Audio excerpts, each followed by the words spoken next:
Campaigners, it seems, remain powerless to help. Our reporters Arnaud Zeitman and Marlène Rabot travelled to meet this reclusive and fascinating people and hear their heartbreaking tales.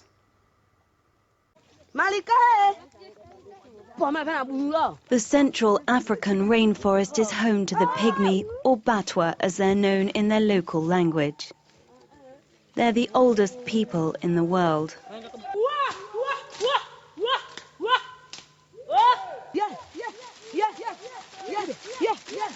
Women hunt using traditional methods, such as nets and traps.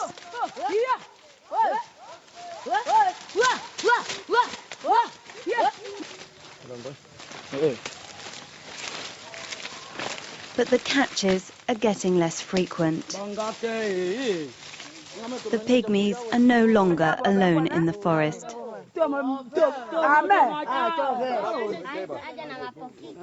Before, we used to be alone in the forest, but now the Bantus come to collect leaves and wood to build their houses with, or to build fires with. This scares the animals that we're trying to hunt. Moreover, when they come across us, they force us to work for them and also beat us.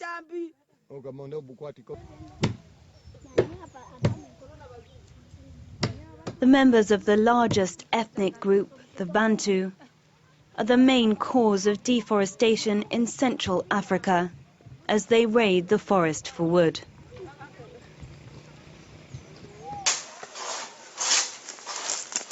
The pygmies are taken from their home to work for the Bantu.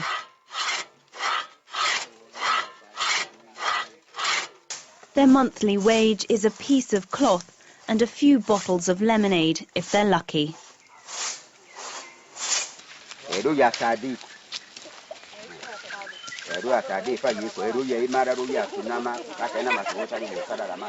The pygmy children don't go to school.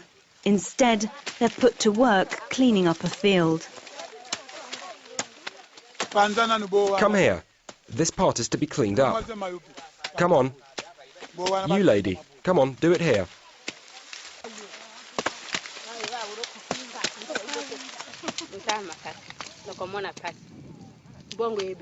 This is a hard job, but we have no tools or land of our own, so we have to work for the Bantus. This is the way it is. Are the wages good? No, the payment is ridiculous. We work hard for a small salary. So what do you say in response to this? Well, leave it to me. I know what I have to do to protect her. It's my business. Since I came here, I have never seen a Bantu who would do such work. That's why I'm using women and children. Pygmies. But for the Bantu, the work is just too hard. Too hard. It's too hard. Pygmies were once nomads, but now most of them have settled near Bantu villages. The Bantu remain the only landowners, however. We are working together with pygmies, with children.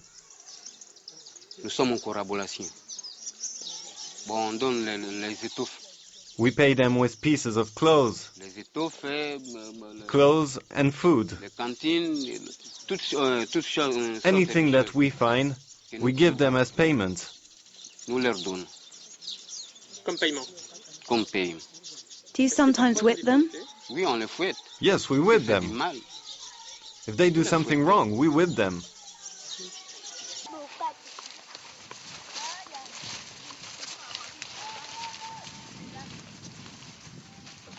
Another threat to the forest and those who rely on it is the exploitation of palm oil.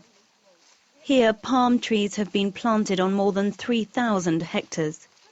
The palm nuts are processed and the oil extracted at a local plant owned by British group Unilever. 250 tons of oil is produced each month. Palm oil is part of the basic food in the Congo, but it's also a key product used in the cosmetic industry of Europe and the West. At the plant, the manual work's carried out by pygmies. only one holds a position of responsibility within the plant, and that's Efumi, the accountant. The real problem is the lack of schooling. Those who study can hope for a change, but those who don't or can't attend school can't hope for change. That person will always be doing a hard job and not be able to even manage his own money.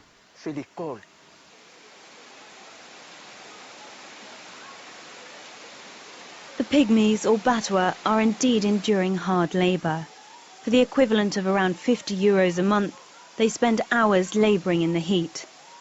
These are the ones who have abandoned their traditional lifestyle in search of paid work in the few factories in the area. But here again, just as in the Bantu villages, they're working under the control of the Bantu.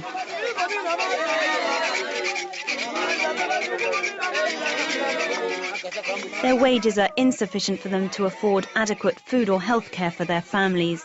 Today, Efumi's burying his nephew. Here in Boteka, many children die.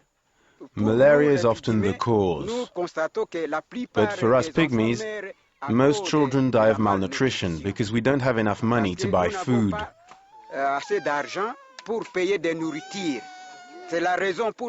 That's why many children and babies die here in Boteka, because they don't have enough to eat.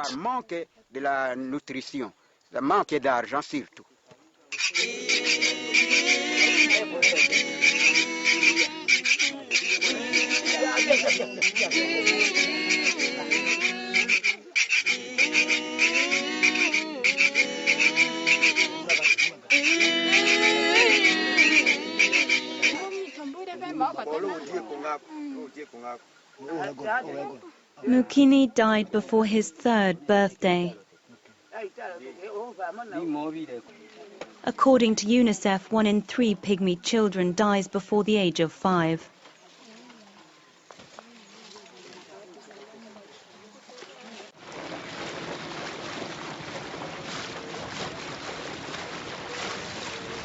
The Congo River is the highway of the area.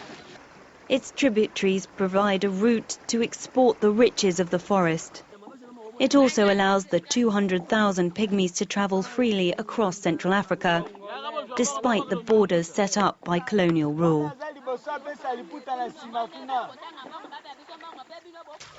In the south of the Central African Republic, Beninga is a tracker. Here, Pygmies are employed by an environmental organisation to protect elephants and gorillas against poachers.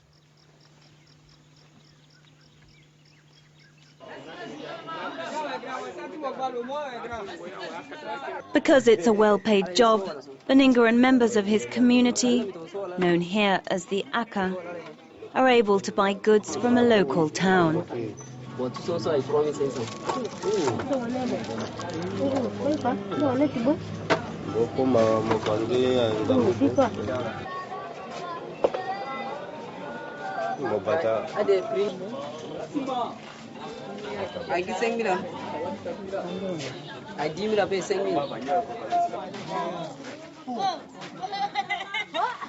Unfortunately, the Aka spend most of their money on alcohol.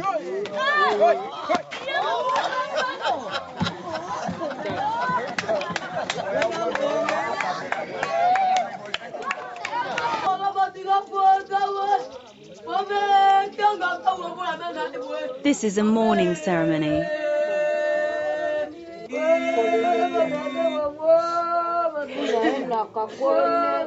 This Pygmy chief died of liver failure. He was just 40 years old and the eldest of his community.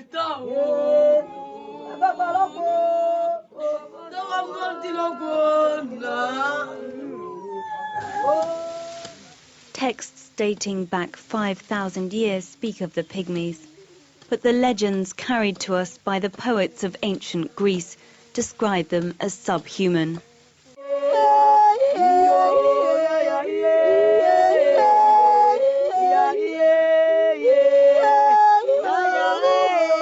Today, the forest is no longer a safe haven for the Pygmies as they come into contact with members of other tribes.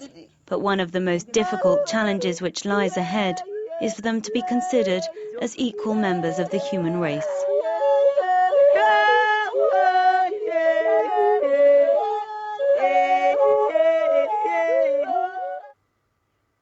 Well, our thanks again to reporters Arnaud Zeidman and Marlène Rabot for filming these incredible and rare images. That wraps up this edition of Caring Then. Don't forget, you can see that report again and other programmes on our website, www.france24.com. Click on the link marked Special Reports. Join us again very soon. Until then, thank you for watching.